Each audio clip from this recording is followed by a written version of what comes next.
Pobre, eu já dei unidade demais, eu já vivi demais, eu já tenho experiência demais, eu não vou enganar o povo mais uma vez.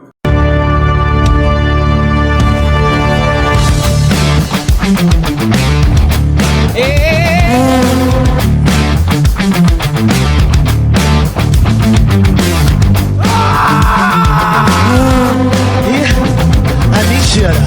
Não.